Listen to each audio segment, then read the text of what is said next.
Vamos a aprovechar la posesión para tener una palabra de oración. Padre amado, gracias te damos, Señor, por esta noche. Gracias por este enorme privilegio de estar aquí en tu casa. Gracias te damos, Padre, porque por tu gracia fuimos salvados. Por la sangre de tu Hijo Jesucristo, tú nos lavaste y tú nos limpiaste. Ayúdanos, Señor, a ser, Señor, que nosotros te pongamos a ti de primero en todo lo que hagamos.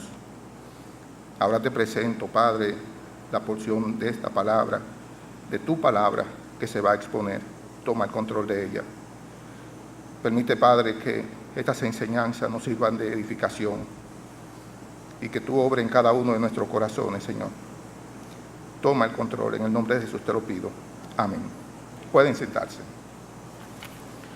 Vamos a buscar en nuestras Biblias, en el libro de Job, el capítulo 2. El libro de Job, capítulo 2.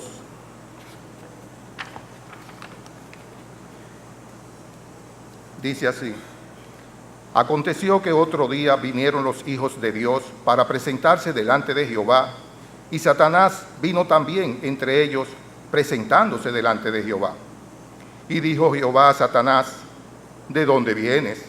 Respondió Satanás a Jehová y dijo: de rodear la tierra y de andar por ella. Y Jehová dijo a Satanás: ¿no ha considerado a mi siervo Job, que no hay otro como él en la tierra, varón perfecto y recto, temeroso de Dios y apartado del mal, y que todavía retiene su integridad, aun cuando tú me incitaste contra él para que lo arruinara sin causa?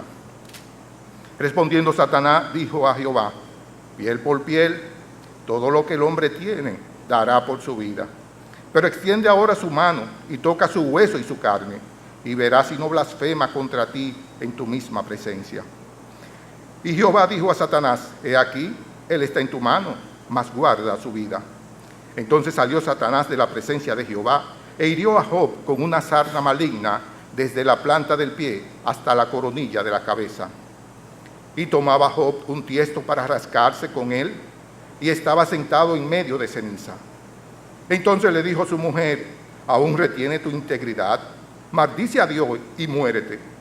Y él le dijo: como suele hablar cualquiera de las mujeres fatuas, has hablado. ¿Qué? ¿Recibiremos de Dios el bien y el mal no lo recibiremos? En todo esto no pecó Job con sus labios.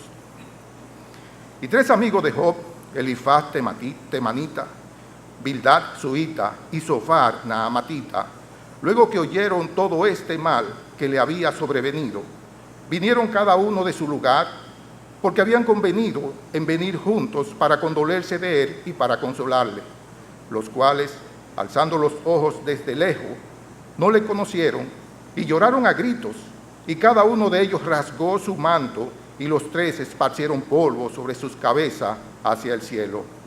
Así se sentaron con él en tierra por 7 días y 7 noches, y ninguno le hablaba palabra, porque veían que su dolor era muy grande. Cuando nosotros hablamos del libro de Job, lo primero que viene a nuestra mente es la palabra prueba. Y esta palabra definitivamente nos causa cierta inquietud, cierto temor, porque una prueba es un examen que se nos hace para saber el funcionamiento de una cosa o de alguien, cómo esa cosa o cómo ese alguien va a actuar sometido a determinadas circunstancias, si responde o no de la manera que nosotros queremos. Existen muchísimas pruebas, para todo existe una prueba, hay infinidades de pruebas. Hay pruebas judiciales, hay pruebas psicológicas, pruebas médicas, pruebas de esfuerzo, para todo hay una prueba, hay hasta prueba de amistad. Pero en la palabra de Dios nosotros encontramos otro tipo de prueba, una prueba mucho más importante que cualquier otra prueba que nosotros pudiéramos conocer. Es la prueba de fuego. Hay personas que confunden el significado de la palabra prueba con el significado de la palabra tentación. Y para establecer esta diferencia, es bueno que nosotros conozcamos cuál es el significado de la palabra tentación. Un significado que tengo dice, es la incitación, promoción, propaganda y seducción de parte de Satanás a nosotros para permitir que un pensamiento, intención, se convierta en una acción de pecado. Seducción de parte de Satanás. Y el fruto de esta seducción es la inmoralidad y la culpabilidad. Esto es diferente a la prueba. Porque la prueba lo que hace en la vida del cristiano, es edificar su carácter. Es reforzar la integridad cristiana.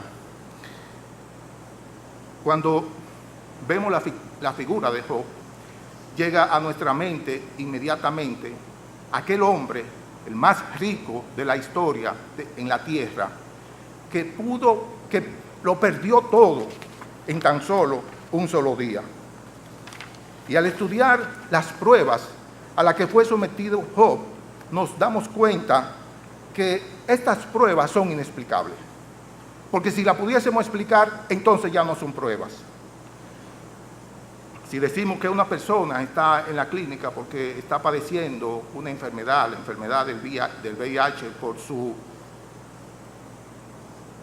descuidada y depravada manera de vivir.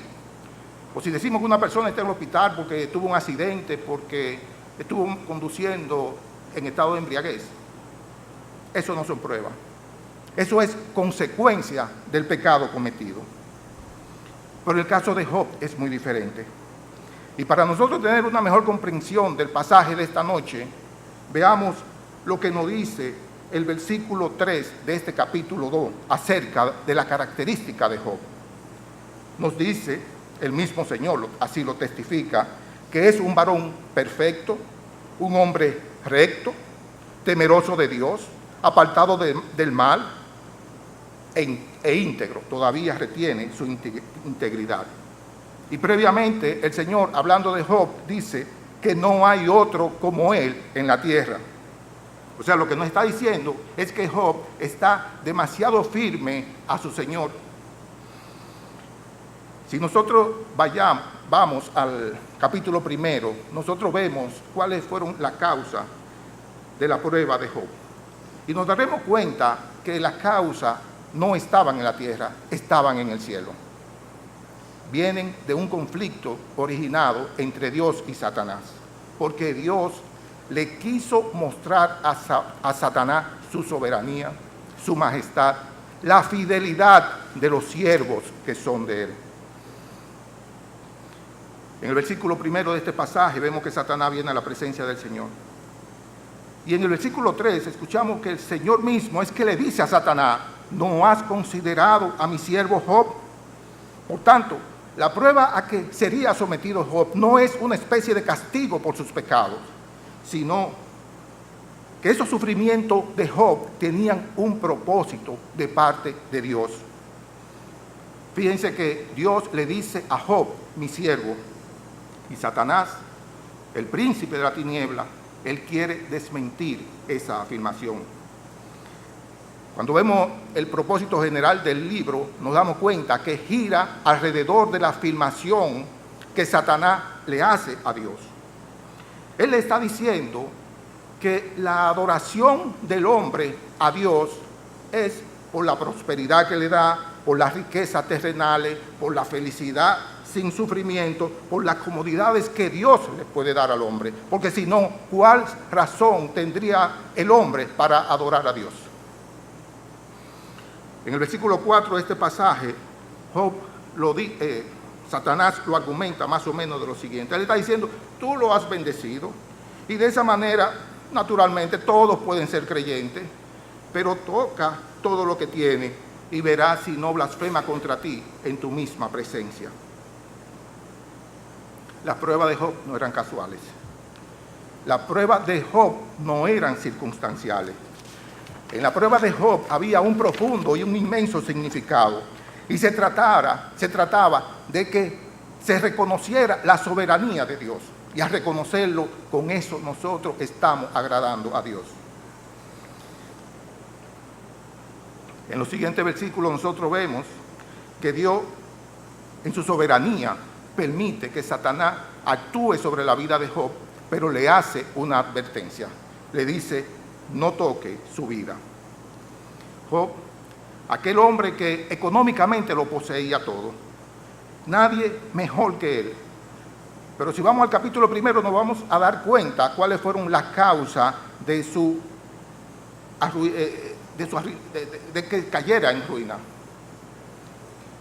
Fueron 3 los motivos, y lo vemos en los versículos del 14 al 17.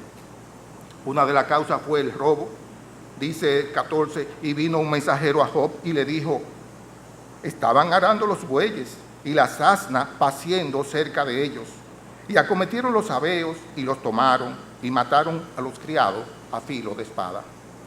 Otro motivo por el cual Job quedó arruinado fueron las catástrofes naturales. Versículo 16 dice, aún estaba hablando cuando vino otro que dijo, fuego de Dios cayó del cielo y quemó las ovejas y a los pastores y lo consumió. Otro motivo fueron las consecuencias de guerra.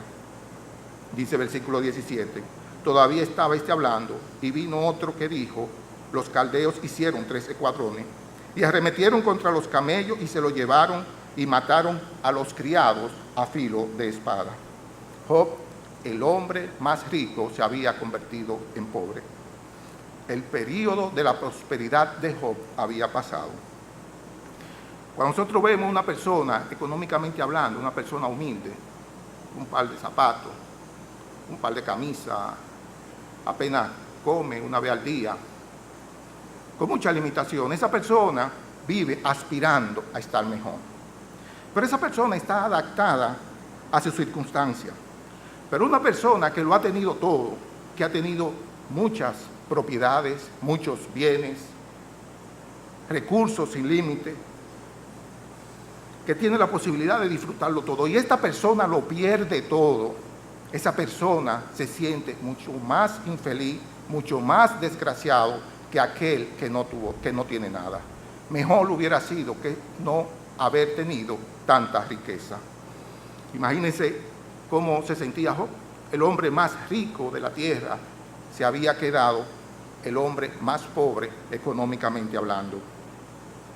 Pero si esto es poco, vemos lo que nos dice el versículo 18 y 19 del capítulo primero, cuando va a él el cuarto mensajero.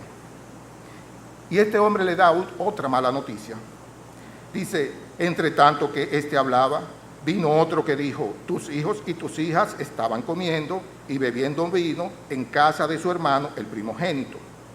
Y un gran viento vino del lado del desierto y azotó las 4 esquinas de la casa, la cual cayó sobre los jóvenes y murieron. Este hombre le anuncia repentinamente la muerte de sus 10 hijos. Muchas personas están dispuestas a perder sus riquezas materiales. Una vez yo escuché la expresión que decía, yo soy rico no por las cosas que tengo, sino por las pocas cosas que necesito. Y ciertamente ha sido un pensamiento que incluso también yo lo he adoptado cuando algunas cosas materiales tratan de deslumbrarme. Conozco también otras personas que piensan similar. Ven las cosas materiales como un medio, más no como un objetivo. Pero cuando se trata de nuestros seres queridos, cuando se trata de nuestros hijos, la cosa es diferente. No somos racionales en nuestra forma de actuar. Ahí se pierden todos los esquemas. Prácticamente se destruye el resto de nuestras vidas. Y esto lo entienden perfectamente los que ya somos padres. Posiblemente ustedes habrán escuchado una trágica historia que sucedió aquí en Santo Domingo. Una madre, un padre con 2 hijos. El hijo se graduaba en high school, se porta mal. La madre le prohíbe ir a la fiesta de graduación, le impide usar su vehículo. Los amigos deciden que después de la fiesta de graduación van a pasar un rato con él. El padre estaba de viaje. Llegan los amigos y comparten. Alrededor de las 4 de la mañana, los padres de los jóvenes que fueron a visitarlo van a buscarlo. Pero por alguna razón no van todos, quedan unos cuantos. Y el hijo, que tenía prohibido salir, aprovecha que la madre está durmiendo, toma el vehículo y sale sigilosamente a llevar a los jóvenes a su respectiva casa. 5 de la mañana suena el teléfono y le dicen a la señora que su vehículo, siendo conducido en la avenida Luperón, se metió debajo de una patana y que su conductor estaba muerto. Ella no lo podía creer. Ella no lo podía entender, pero el hijo no estaba en la habitación. A raíz de este hecho, esa familia se destruyó. La madre entró en un trauma del cual no se ha recuperado. Ella está viva físicamente, muerta emocionalmente. Viene el divorcio y la hija siente que no vale nada para su madre. Otro caso parecido he conocido donde familias han perdido un hijo y el resultado es el mismo. Solo Dios puede calmar esta angustia. Solo Dios puede darnos la esperanza de volvernos a encontrar en el reino de los cielos cuando somos hijos de su gracia. Job no perdió un hijo, no perdió 2, no perdió 7, no perdió 8, perdió 10 hijos. Y esa familia de Job, inmediatamente, en un día, quedó totalmente destruida. Alguien se puede imaginar la dimensión de esta prueba. Si a cualquiera de nosotros nos pasa, lo primero que le reclamaríamos a Dios, cuestionaríamos a Dios. ¿Por qué a mí? ¿Dónde estabas tú, Dios, que permitiste que esto me pasara a mí? Sin embargo, la reacción de Job no fue esa. Dice en los versículos 20 y 21 del capítulo 1 que cuando los ataúdes fueron bajados a la tumba recién excavada, Job se postró en tierra y adoró. Y dijo: Jehová dio, Jehová quitó, sea el nombre de Jehová bendito. Ante esta expresión, Satanás y su demonio debieron quedar atónitos. Debieron quedar sorprendidos al ver este siervo de Dios cómo se mantenía inquebrantablemente aferrado a su Señor. Jehová dio, Jehová quitó, sea el nombre de Jehová bendito. Job no cuestionó a Dios, porque él sabe que nuestro Dios es incuestionable, que en su voluntad soberana nosotros debemos de someternos a Él y confiar en Él. Pero Satanás no descansa. Él entiende que si Él no nos puede doblegar por un lado, Él no va a doblegar por el otro. Él seguramente habrá dicho: bueno, no te pude doblegar por tus bienes materiales, tampoco te pude doblegar por tus hijos, pero déjame ahora intentarlo contigo mismo. Quizás Satanás habrá pensado de Job: bueno, es que tú eres tan egoísta que a ti no te importa lo que te suceda en tu alrededor. Pero cuando el dolor entre en tu propia carne, tú verás si tú no vas a ceder. Job fue afectado por una abominable y repugnante enfermedad que atacó su vida. Y aquí en el versículo 7 nos lo describe y dice que lo hirió a Job con una sarna maligna desde la planta del pie hasta la coronilla de la cabeza. Una enfermedad muy incómoda, una enfermedad muy dolorosa. Imagínense, el cuerpo cubierto de llaga, pudiéndose rascar solamente con un tiesto, es decir, con un pedazo de una vasija rota, sentado encima de un montón de ceniza donde ya nada quedaba. Aquel hombre que hasta el día anterior era el hombre más rico de la tierra.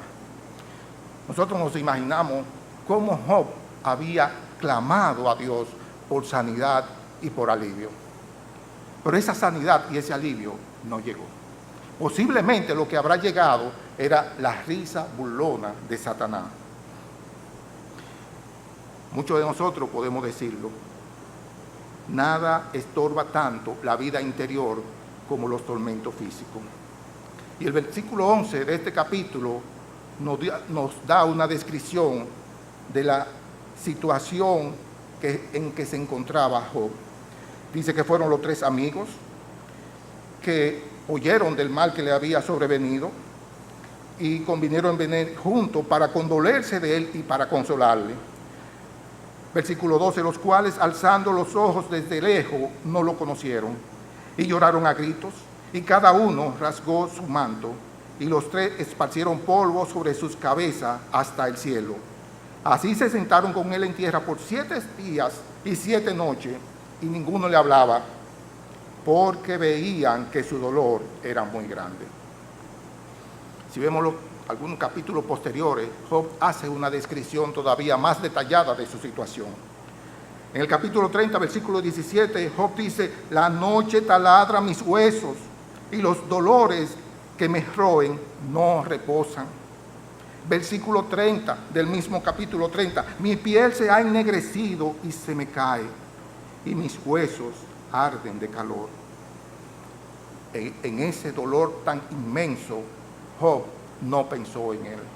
Job pensó en Dios, y Job pensó en el testimonio de él para con los demás. Y a pesar de este sufrimiento, Job se mantiene aferrado a su Señor. Y por eso es que él dice que recibiremos de Dios el bien, y el mal no lo recibiremos. La nave de la vida de Job estaba anclada en el Señor. No había una tormenta que pudiera alejarlo de él. Pero las pruebas no terminan. Si estudiamos el capítulo 1, nos vamos a dar cuenta que Job tenía un matrimonio feliz. Si no fuera así, Dios no hubiese hablado de esa manera, no hubiera tenido esa buena reputación.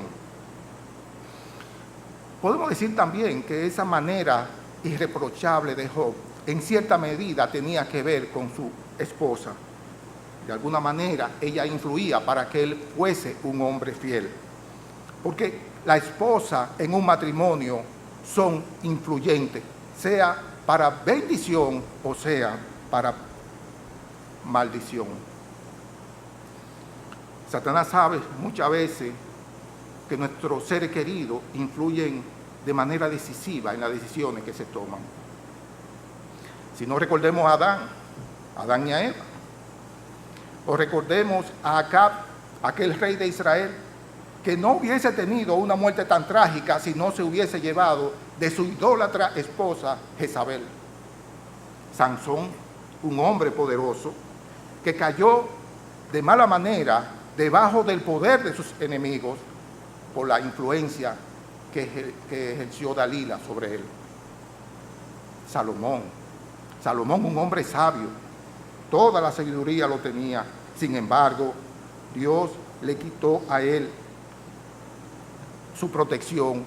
Fue abandonado por el Señor por haberse dejado arrastrar por las mujeres extranjeras. Pero también encontramos en la Biblia muchas mujeres que fueron de buena influencia y fueron de bendición para muchos hombres. Ahí está Esther, que su participación fue determinante para que su pueblo tuviese una vida mejor. Abigail, que hizo desistir a David de matar a su esposo Nabal. Y así encontramos una cantidad de mujeres en la Biblia. Pero en el caso de Job, podemos entender que esa actitud que su mujer tomó debió caerle como un rayo. Él amaba a su esposa. Él tenía un matrimonio feliz.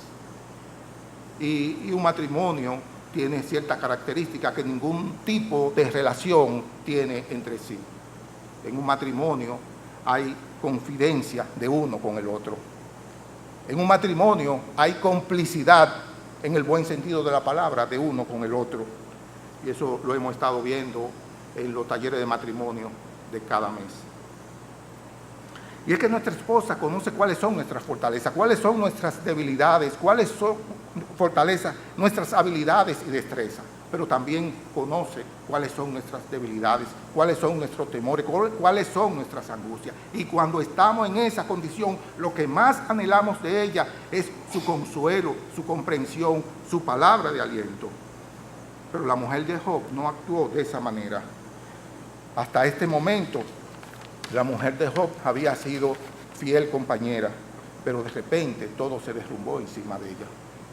Podemos decir, bueno, a ella se le murió los 10 hijos materialmente, su esposo quedó totalmente arruinado, y también ella, que estaba acostumbrada a tener bienes, a tener criados, también está viendo a su esposo sentado en la ceniza, hecho un desastre. Y entonces viene la rebelión y viene el resentimiento y se pone en contra de su esposo, y por eso le dice, aún retiene tu integridad, maldice a Dios y muérete. En otra palabra, le está diciendo, ¿de qué te sirve ahora toda esa fe? Le está diciendo, ahora que estamos en tribulación, entonces Dios viene y no te ayuda. Y esta mujer levantó su puño contra el cielo y se apartó de Dios. Lamentablemente esa actitud lo encontramos en muchas personas. Cuando todo está bien, cuando llevamos un estilo de vida que nos complace, que nos satisface, que no tenemos ningún tipo de limitaciones, nos encontramos en una posición privilegiada, entonces somos felices, agradecidos, piadosos, y nuestro mundo está perfecto. Realmente no es difícil tener fe en condiciones así. Pero cuando las cosas cambian, cuando se pierden algo, la posición, los bienes, los recursos, y no solamente eso, cosas todavía muchísimo más pequeñas, entonces nos convertimos en otras personas. Nos convertimos en personas blasfemas, amargadas, no tenemos ganas de vivir. Nuestro mundo se nos cae porque estamos apegados a las cosas materiales y no estamos apegados a nuestra fe. Vemos que cuando la situación se le apretó, ella inmediatamente renegó a Dios y despreció a Dios. Es cierto, no fue fácil para ella, no fue fácil soportar todo lo que aconteció. Pero a Job también le pasó lo mismo. Y sin embargo, Job no actuó de esa manera. Él, por su mente, no pasó ni siquiera a alejarse de Dios. En un momento en que más Job necesitaba a su esposa, ella simplemente no existía.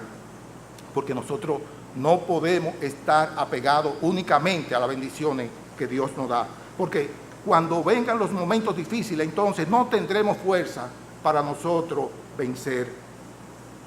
Nosotros debemos mirar nuestro interior y ver dónde está nuestro corazón, porque ahí donde está nuestro corazón, ahí está nuestro tesoro. Nosotros debemos someternos a la soberanía de Dios, aceptando la voluntad de Él en nuestra vida.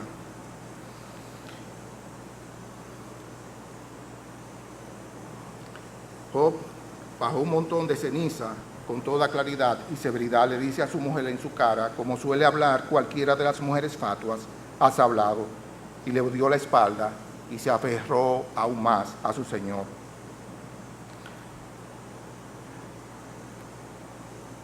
Esto nos recuerda la palabra de nuestro Señor Jesucristo, que dijo en Lucas 14:26, si alguno viene a mí y no aborrece a su padre y madre y mujer e hijos y hermanos y hermanas, y aún también su propia vida, no puede ser mi discípulo. La autenticidad de la entrega de Job le fue probada en los aspectos de la vida, en la parte material, en la parte familiar, en la parte física y en la parte matrimonial. Y cuando estos factores se le derrumbaron en la vida de Job, Job siguió aferrado a su Señor. Él demostró que el Señor era lo primero en su vida. Y ese oscuro propósito que tenía Satanás de que Job blasfemara en contra de él, lo que hizo fue que él glorificara más a su Señor.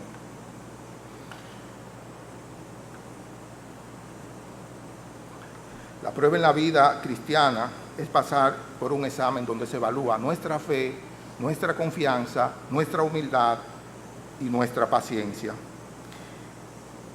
Y Dios permite el juicio de nuestra fe con el propósito de sacar lo más puro de nuestra interior. Dice Pedro, Primera de Pedro 1:7, en lo cual vosotros alegráis, aunque ahora por un poco de tiempo, si es necesario, tengáis que ser afligido en diversas pruebas, para que sometida a prueba vuestra fe, mucho más preciosa que el oro, el cual, aunque perecedero, se prueba con fuego, sea hallada en alabanza, gloria y honra cuando sea manifestado Jesucristo. Dios permite la prueba de fe y debemos sentirnos contentos porque ese sufrimiento es por un tiempo limitado. Más sin embargo, la herencia que tenemos en Cristo Jesús es para toda la vida. Porque estos padecimientos tienen un propósito en la vida del cristiano. Sin embargo, esas angustias y esos sufrimientos en la vida del impío es un preámbulo a los sufrimientos que va a tener en el infierno.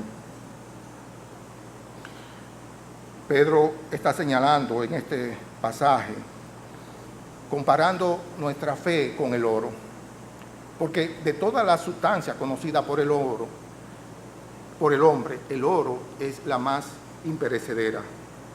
Pero el oro, aún sometido en ciertas condiciones, es indestructible, o sea que al final perece. Pero nuestra fe verdadera es indestructible, porque el creyente, al sufrir severas pruebas, en lugar de destruirle su fe, es un alimento para ella. Recordemos los tres jóvenes, Daniel, Sadrach y Mesec y Abednego, que fueron probados literalmente en el horno de fuego. Y el resultado de ahí fue que se demostró lo genuina que era su fe. Una fe que nada cuesta, es una fe que nada vale. Una fe que no esté dispuesta a pagar el precio. El precio de la entrega es una fe falsa. Pero seguimos con la prueba de Job y estas no terminan. En este mundo, cuando un hombre refleja buena posición económica, tiene una buena posición, está encumbrado, ese hombre se convierte en un referente. La gente lo escucha, la gente lo admira, todo lo que dice es bueno y válido y recibe todos los elogios. Job también pasó por esa. Y por eso en el versículo 11 del capítulo 29, él dice, los oídos que me oían me llamaban bienaventurado, y los ojos que me veían me daban testimonio. Pero cuando ese hombre es rechazado, cuando lo pierde todo, ya es diferente. Ya todo lo que dice deja de tener valor. Cuando Job perdió todo, cuando a Job todo se le había derrumbado, entonces la opinión de la persona empezó a cambiar. Y la gente decía, no anda bien algo en ese hombre. El capítulo 19, versículos 3 y 16 nos habla de esto. Y podemos ver en esa porción la amarga aflicción de Job. Dice, hizo alejar de mí a mis hermanos, mis conocidos como extraños se apartaron de mí, mis parientes se detuvieron, mis conocidos se olvidaron de mí, los moradores de mi casa y mis criados me tuvieron por extraño, forastero fui, llamé a mi siervo y no respondió, mi aliento vino a ser extraño a mi mujer, los muchachos me menospreciaban, hablaban contra mí, todos mis íntimos amigos me aborrecieron y lo que yo amaba se volvieron contra mí. Job está sufriendo y él lo dice claramente. Y lo vemos en el versículo 9 de ese capítulo 19. Dice, me ha despojado de mi gloria y quitado la corona de mi cabeza. Job experimentó lo despiadado que puede ser la lengua de los hombres. Pero en esta circunstancia también nosotros podemos ver la reacción de Job. Una reacción maravillosa. Porque en esa circunstancia, cuando todo se desboronaba, él clamó, yo sé. yo sé. Y los hombres le dijeron, pero Job, ¿qué tú sabes? Ya tú no tienes ninguna certeza de lo que ha pasado. Ya todo se ha derrumbado. Tú no sabes nada. No le hagamos caso. Sin embargo, Job dijo, yo sé que mi Redentor vive. Y aquí vemos la figura del Cristo, del Mesías, del Cordero inmolado, como se destaca. Se destaca con más claridad que nunca sobre los sufrimientos y las angustias de este hombre. Porque cuando Dios guía a un hombre a reconocer su insuficiencia, es cuando está más cerca de Jesús. Es cuando está más cerca de la cruz. A esa cruz donde estuvo el Hijo de Dios, sufriendo y padeciendo por nuestros pecados, y donde venció la muerte. Y a pesar de todo este sufrimiento, Job proclama con toda seguridad, yo sé que mi Redentor vive. Si nosotros tenemos que afrontar pruebas en nuestra vida, es para que el Señor sea honrado en cada uno de nosotros, confiando en su soberanía y reflejando el Cordero de Dios en cada uno de nosotros. Yo sé que mi Redentor vive, debe ser nuestra proclama en momentos de debilidad, de tristeza. Cuando todas las seguridades terrenales desaparecen, nosotros tenemos una poderosa seguridad de fe cuando decimos, yo sé que mi Redentor vive. Job reconocía que todo lo que tenía en esta tierra no era de él. Por eso él dijo, Jehová dio, Jehová quitó. Él ya no poseía nada en esta tierra del cual él pudiera decir, eso es mío. Pero Job sí sabía que había algo mucho más grande que todavía le pertenecía, que era de él, porque con toda seguridad él dijo, mi Redentor. Cuando ya no quedó nada en Job, él aún permanecía en él. Y con esto él podía decir, él es mío y yo soy de él. Finalmente nosotros vemos en el libro que Dios le restaura todos sus bienes. Y dice específicamente, mejor que todo lo que tenía. Su esposa estuvo con él. Volvió a tener sus 10 hijos. Pero lo más importante de todo esto fue que él se sometió a su soberanía con confianza y con fidelidad a Dios. Oremos. Padre amado, gracias te damos, Señor, por tu mensaje, por tu enseñanza. Ayúdanos, Señor, a apropiarnos de tu Hijo Jesucristo en cualquier circunstancia, en cualquier momento, y poder decir en cada instante, yo sé que mi Redentor vive. Gracias te damos, Señor, porque tú estás con nosotros, porque tú tienes un propósito en nuestras vidas. Bendice a cada hermano aquí presente. Bendice a aquellos hermanos que por alguna razón no están aquí en esta noche. Por Cristo Jesús, Señor nuestro, te lo pido. Amén.